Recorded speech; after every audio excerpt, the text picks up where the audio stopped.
Mr. President. The senator from Nebraska. Mr. President, I ask that the quorum call be dispensed with. Without objection.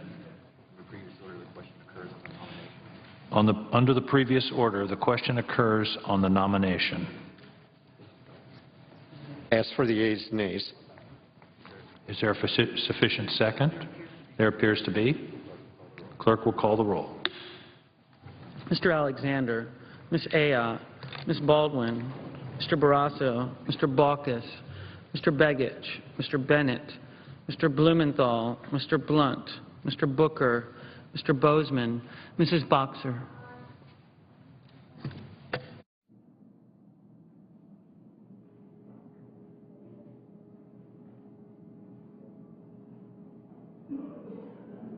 Mr. Brown.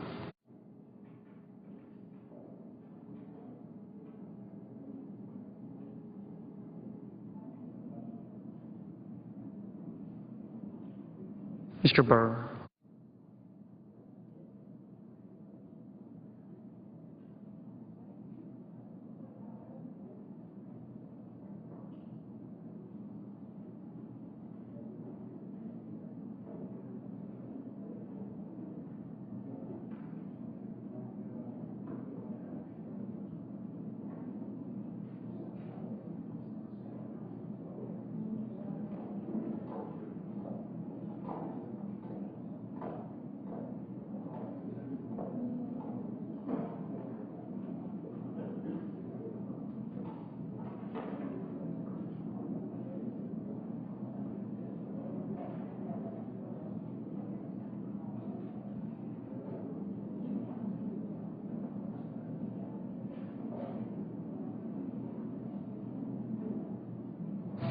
Ms. Cantwell.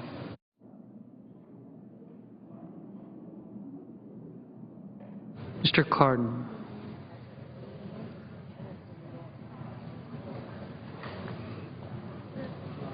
Mr. Carper.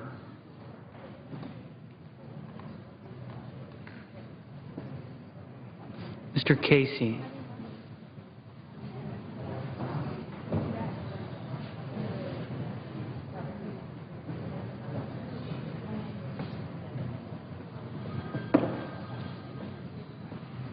Mr. Chambliss.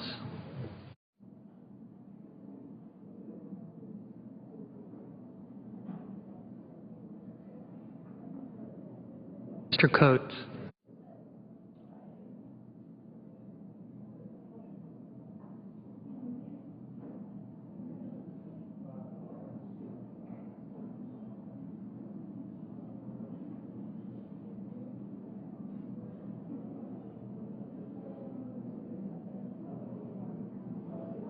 Mr. Coburn.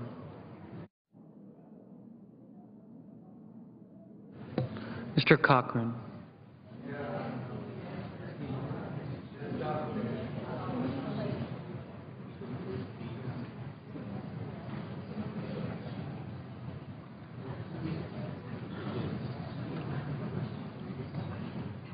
Ms. Collins. Mr. Coons.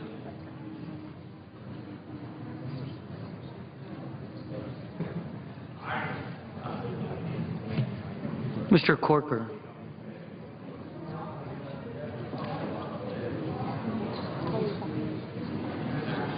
Mr. Cornyn.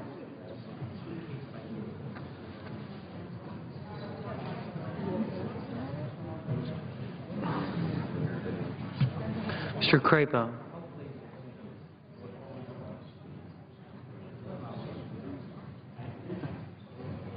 Mr. Cruz.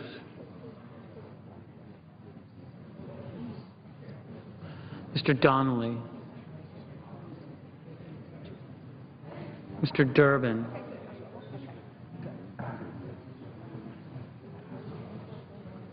Mr. Enzi.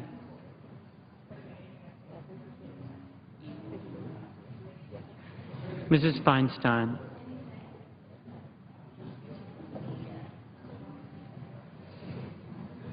Mrs. Fisher.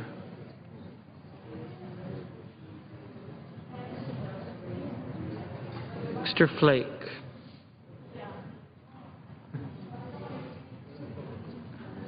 Mr. Franken.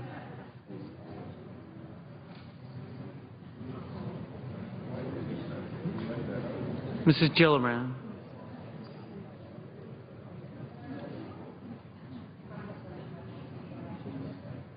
Mr. Graham. Mr. Grassley.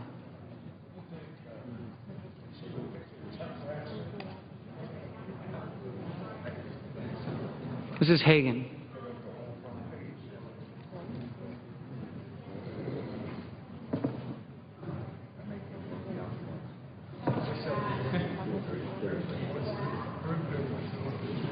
Mr. Harkin.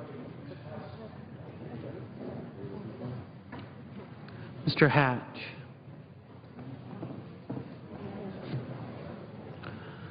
Mr. Heinrich. Ms. Heitkamp.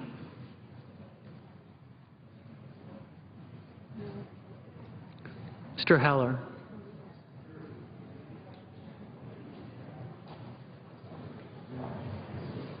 Ms. Hirono.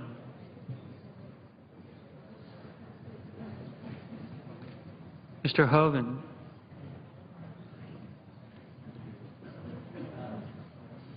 Mr. Inhofe.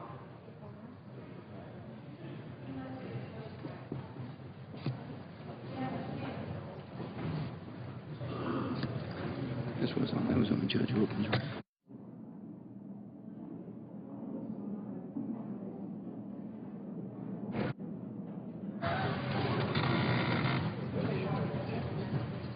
Mr. Inhofe. Mr. Isaacson. Mr. Johans.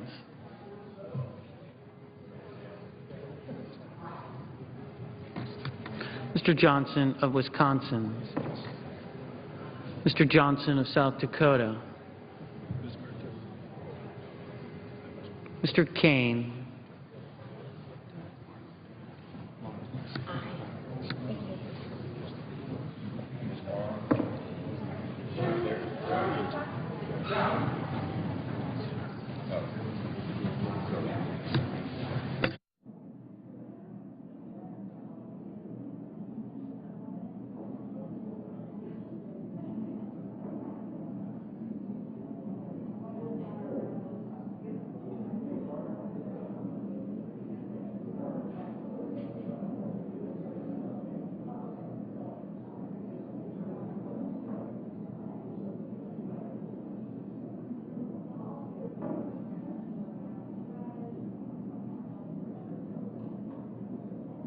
Mr. King.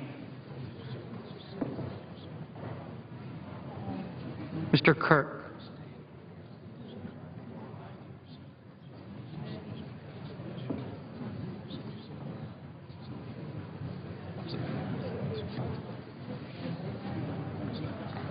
Ms. Klobuchar. Ms. Landrieu.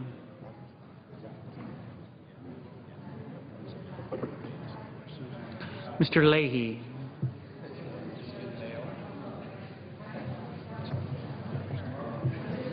Mr. Lee.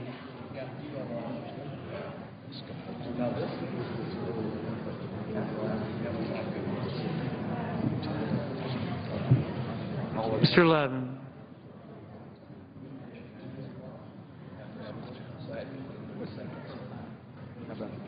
Mr. Manchin.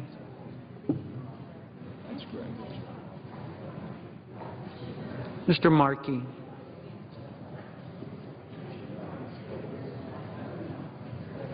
Mr. McCain. Mrs. McCaskill.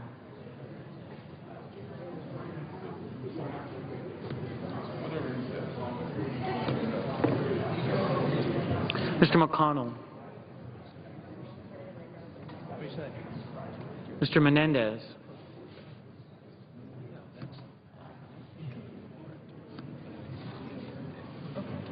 Mr. Merkley.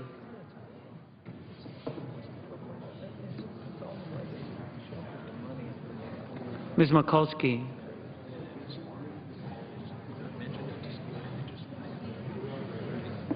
Mr. Moran.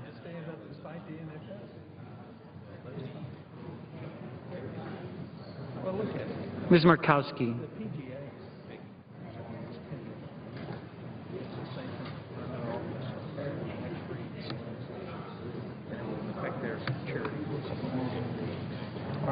Mr. Murphy.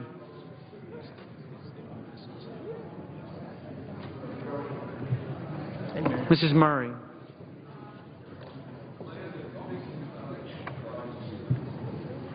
Mr. Nelson.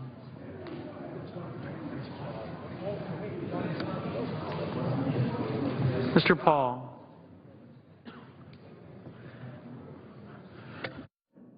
Mr. Portman.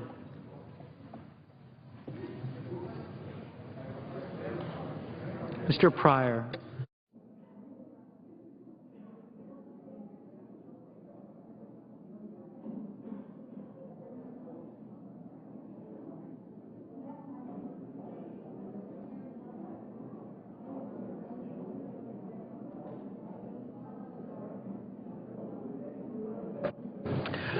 Mr. Reed of Rhode Island. Mr. Reed of Nevada. Mr. Risch.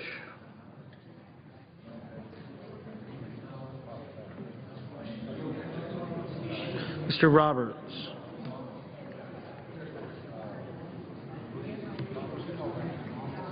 Mr. Rockefeller.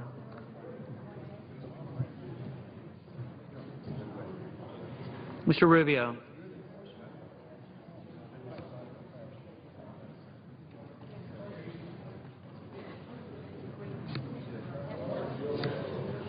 Mr. Sanders. Mr. Schatz.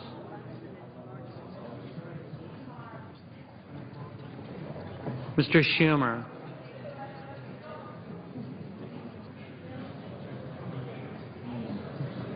Mr. Scott.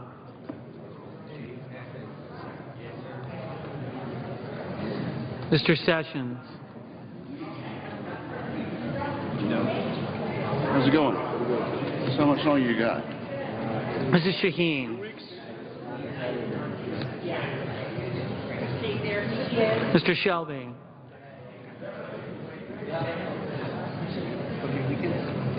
Ms. Stabenow. Mr. Tester. Mr. Thune. Mr. Toomey.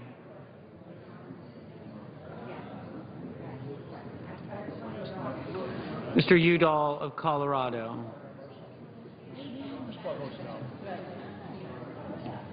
Mr. Udall of New Mexico.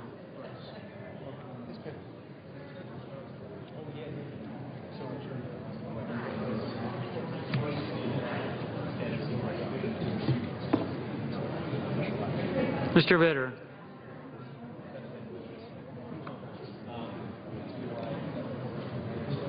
Mr. Warner. Ms. Warren. Mr. Whitehouse. Mr. Wicker. Mr. Wyden.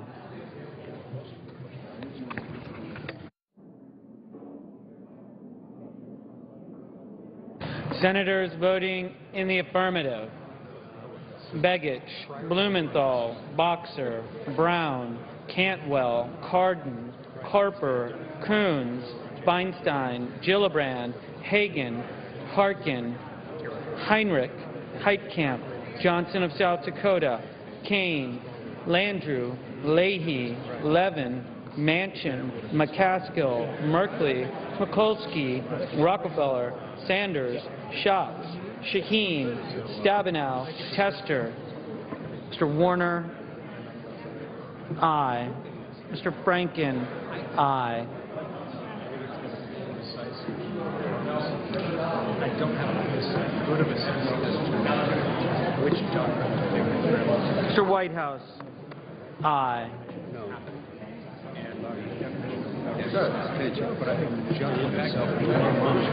Senators voting in the negative: Barrasso, Blunt, Coburn, Cruz, Graham, Grassley, Hatch, Inhofe, Isaacson, Johans, Johnson of Wisconsin, Lee, McConnell, Moran, Hall, Roberts, Scott, Shelby, Thune, Wicker.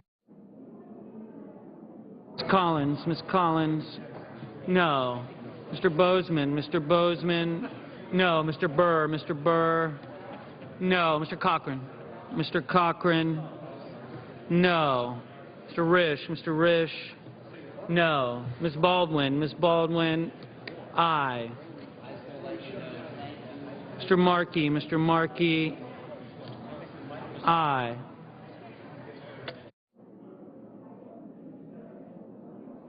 Mr.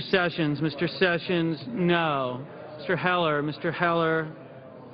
no. Ms. Warren, aye. Mr. King, aye. Mr. Vitter, no. Mr. Wyden, aye. Mr.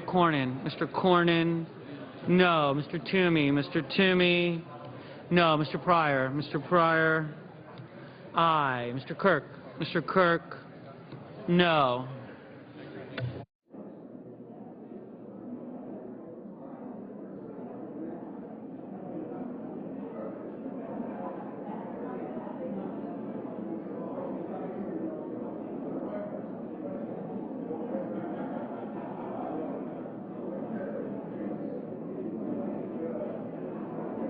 Mr. Casey, aye. Mr. Menendez, aye.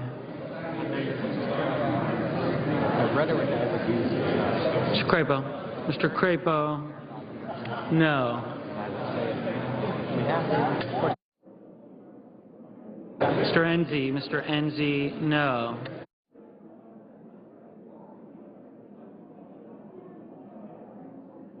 Mr. Balkus, aye. Mr. McCain, no.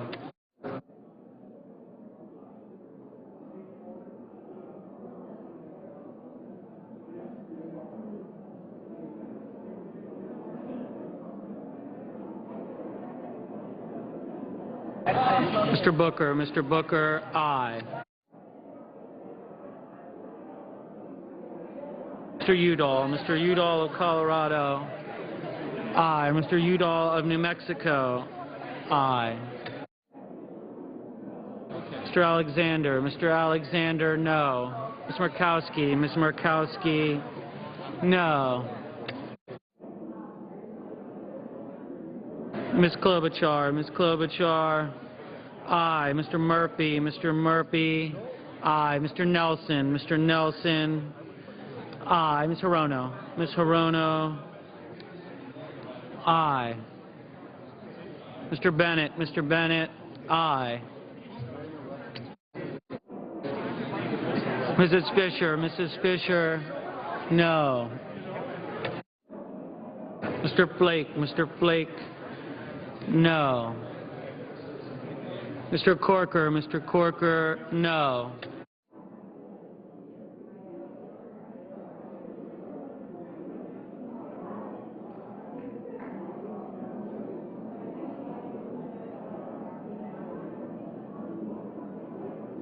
Ms. Ayotte, no.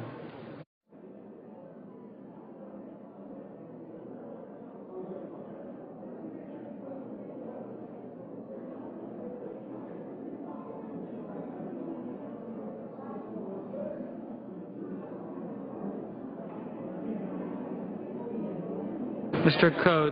Coates, no.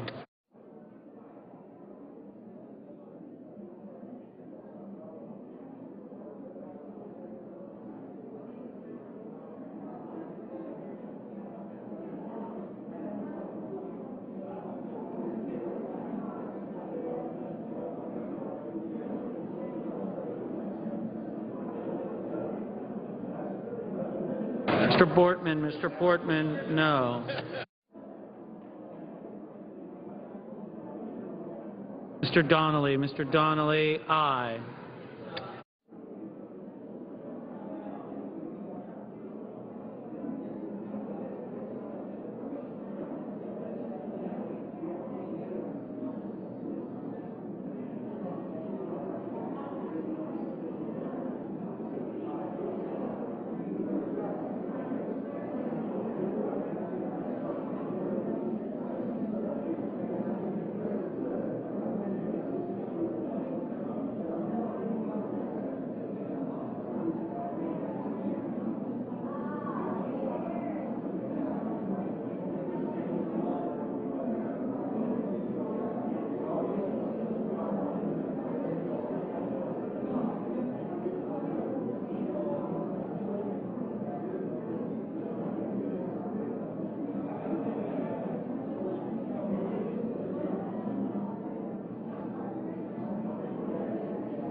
Mr. Hoven, no.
Reed of Rhode Island. Mr. Reed of Rhode Island.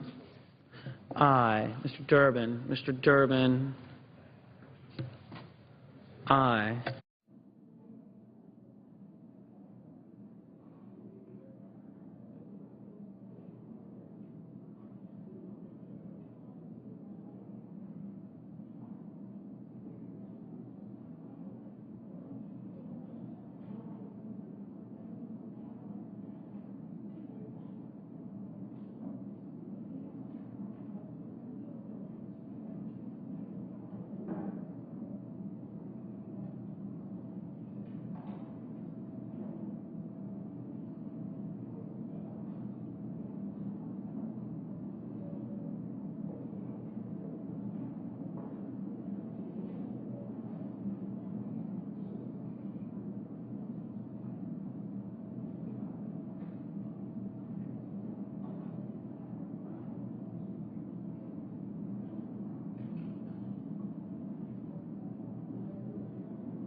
Mr. Schumer. Mr. Schumer. Aye. Mrs. Murray. Mrs. Murray. Aye.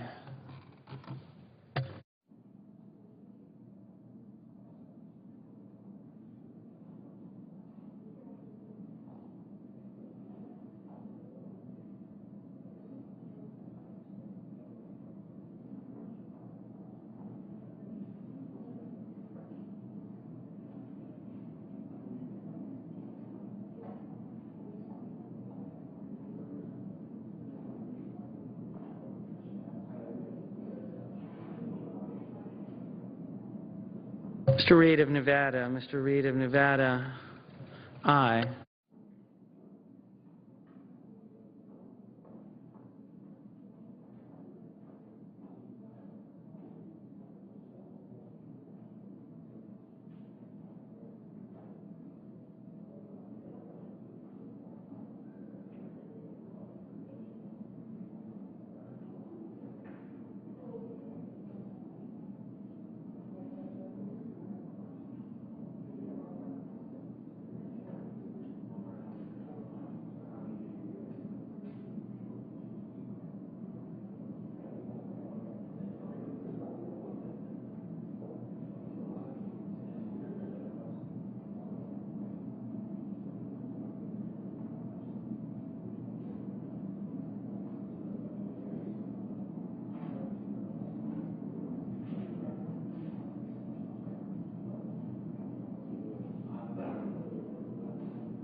any senators wishing to vote or wishing to change their vote?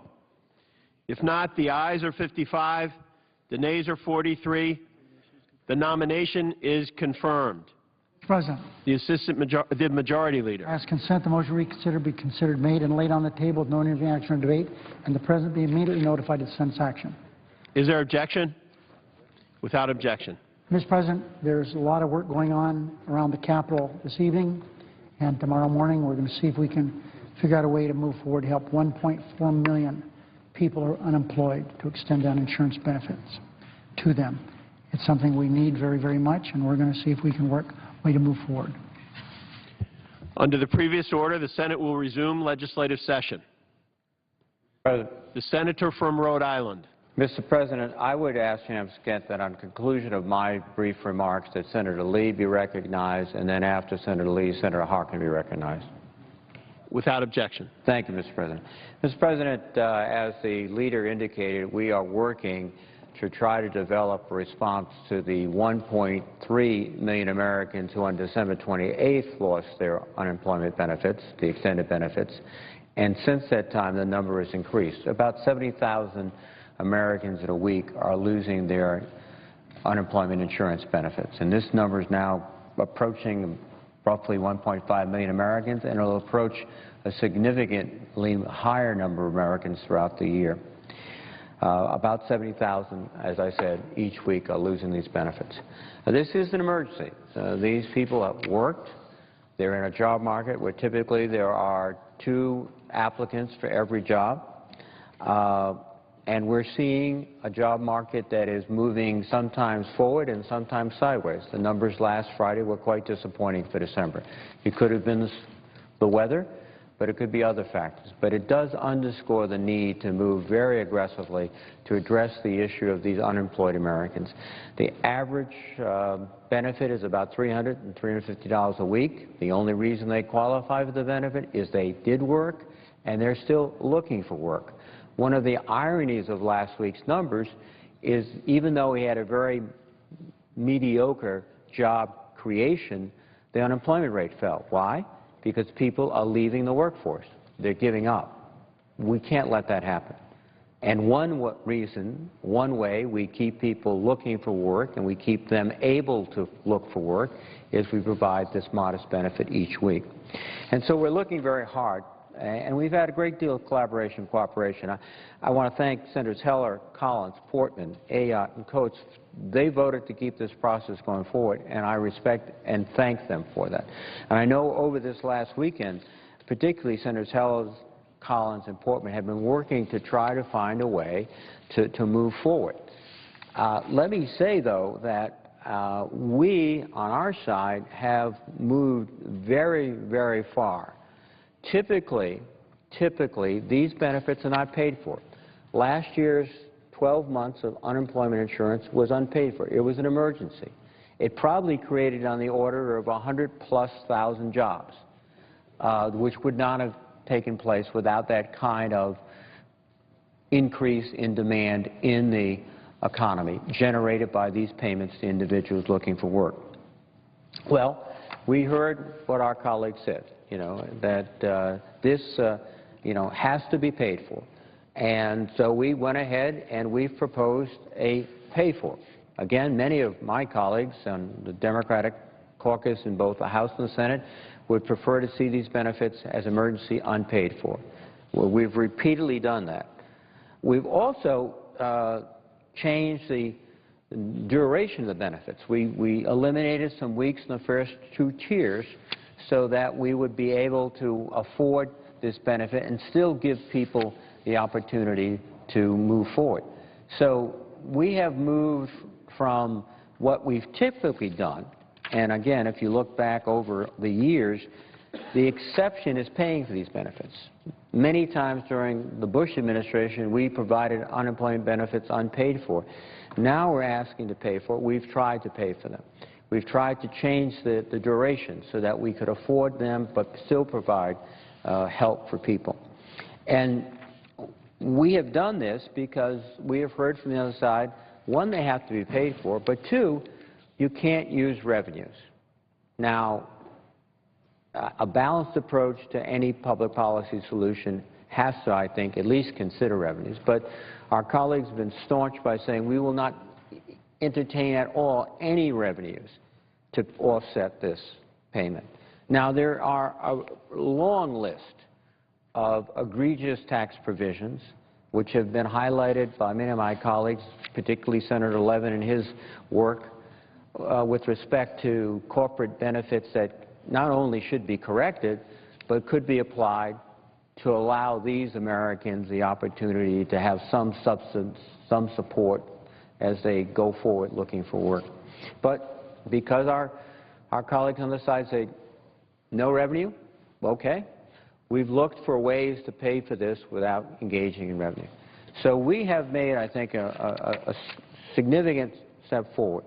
In turn, my colleagues have come back and they've proposed variations on some of the things we've talked about. They've done it in good faith. They've done it with great ingenuity, and again, I want to thank them. We haven't yet sort of come, I think, to a meeting of the minds, but we're working. And I just hope that at the end of the day, and again, let me go back to the original proposal that Senator Hill and I made. We said, let's do this for 3 months without a pay-for. That'll give us the time to do a lot of the work that my colleagues have suggested. They've talked about how training programs have to be changed, how skills have to be matched up with jobs, very intricate programmatic changes. That's not going to be done here on the floor within 24, 48, or 72 hours. But again, I just want to remind and conclude by saying there are now approaching 1.5 million Americans who were abandoned on the 28th of December. Their benefits were cut off. They are, in some cases, desperate. They're trying to pay their mortgages. They're trying to keep their homes. They're trying to put food on the table. They're trying to put gas in their car, natural gas to heat their homes in the cold weather, and I think we have to respond. And again, I thank my colleagues who have helped, but tomorrow we're going to get closer to sort of a point of reckoning, and I hope we can come together and move forward. And with that, Mr. President, I would yield the floor. Senator from Utah. Mr. President, I thank my colleagues from Rhode Island and Iowa for their cooperation in establishing the speaking order this evening. I'd like to speak for a moment about the vote that we just cast. We just confirmed Judge Wilkins to the U.S. Court of Appeals for the D.C. Circuit. I voted against this judge, and in doing that, I joined my Republican colleagues for one simple reason. Several years ago, when President George W. Bush was in the White House, he nominated an eminently qualified lawyer named Peter Keisler, who had bipartisan support, was not a partisan hack. He was a true craftsman in the law. He was someone that no one had any ideological opposition to, but he was blocked by the Senate Democrats at that time for the simple fact, based on the simple reason, that according to the Senate Democrats, the D.C. Circuit's caseload was not sufficiently robust to justify the filling of this position. Now, since that time, not very many things have changed. Since that time, if anything, the D.C. Circuit's caseload per judge has remained about the same, or some would argue has gone down a little bit, depending on which metric you use. One thing that has changed is that we have now a Democratic president in the White House instead of a Republican president in the White House.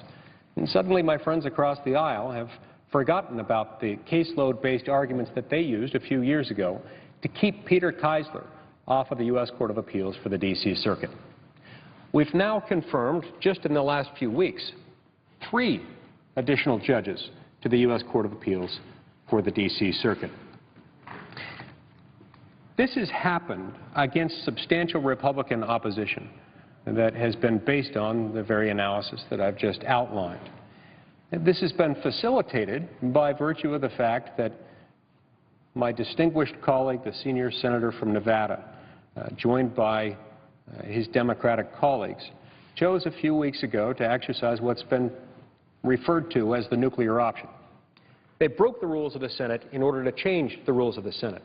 And they did so that they can put more people on the bench, so that they could put more people into top-level positions in this administration. while more or less squelching the view of the minority party within the Senate. This is unfortunate. The most unfortunate aspect of it is the fact that it's part of a broader strategy that isn't limited to the D.C. Circuit. In fact, it's not even limited to the Senate's confirmation process with respect to these judges or other judges. It extends much more broadly than that. It's part of the same effort that convinced the President of the United States on January 4th, 2012, to make 4 appointments, 3 to the National Labor Relations Board and 1 to the Consumer Financial Protection Bureau, pursuant to the President's recess appointment power. Citing Article 2, Section 2, Clause 3 of the Constitution, the President claimed that he had the power to appoint these individuals without going through the Senate advice and consent process because, as he asserted, the Senate was in recess. There was only one problem with this. The Senate was not, in fact, in recess. Under Article 1, Section 5, Clause 2 of the Constitution, each chamber of Congress, including the Senate, has the right to determine its own rules, its own procedures. And according to the Senate's own rules and according to the Senate's own journal, the Senate was, in fact, in session as of January 4th, 2012, the moment these supposedly recess appointments were made. This was a problem. Fortunately, the U.S. Court of Appeals for the D.C. Circuit, prior, I would add, to the confirmation of the 3 recent judges that we've confirmed just in the last few weeks, concluded that this was a lawless act, that it was unconstitutional, that the President didn't have the right to deem the Senate in recess when, according to the Senate's own rules, the Senate was in session. The Senate was not in recess. That case today was reviewed by the Supreme Court of the United States, and I had the privilege of sitting in the courtroom just across the street and watching those proceedings. I was pleased to see that the checks and balances within our system were functioning, at least to the extent that we have our court system reviewing this act by the President of the United States. I think it's fortunate that we have this kind of judicial system that can review it. And based on what I saw today and the quality of the arguments presented to the court, I'm hopeful that the court will reach the same conclusion. I'm hopeful that the Supreme Court will affirm the judgment entered by the D.C. Circuit. In a broader sense, it's sad, it's disappointing that it even had to get that far. It's sad and it's disappointing that the President of the United States was willing to engage in such a lawless act as this, that the President of the United States was willing openly to flout the plain language, the text, the history, the tradition of the U.S. Constitution. Ours is not a government of one. It was with good reason that the Founding Fathers split up the power, including the power to appoint people to high federal office, such that the President could nominate, but the Senate got to confirm. The President's approach, pursuant to which the President of the United States could himself deem the Senate to be in recess if he didn't think the Senate was doing enough when it went into brief sessions.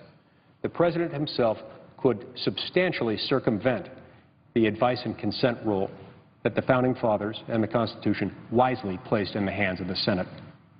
So the reason I say that it's unfortunate that it had to get to that level, it's unfortunate, first of all, that the President felt that it was okay, that it was acceptable to do this. He, of course, took an oath, not once but twice, to uphold, protect, and defend the Constitution of the United States. It's unfortunate, secondarily, that there was not more of an outcry from this body. Sure, there were a lot of Republicans who joined me in calling this action lawless, because it was. And it was sad that none of our colleagues from the other side of the aisle, at least not publicly, were willing to acknowledge the lawlessness of this act. Some acknowledged to me in private that it was problematic. Some acknowledged to me that there were some implications behind this that threatened the Senate as an institution. But I think we need to be more open, more faithful, more forceful, and less partisan about the way we defend the Constitution of the United States. Mr. President, to me this would not matter. If this were a Republican president, I would be arguing with equal strength on this issue. And in the future, when we have a Republican president, if any Republican president is lawless enough to try this, I will oppose it with everything in me. Mr. President, we ourselves take an oath to uphold the Constitution of the United States.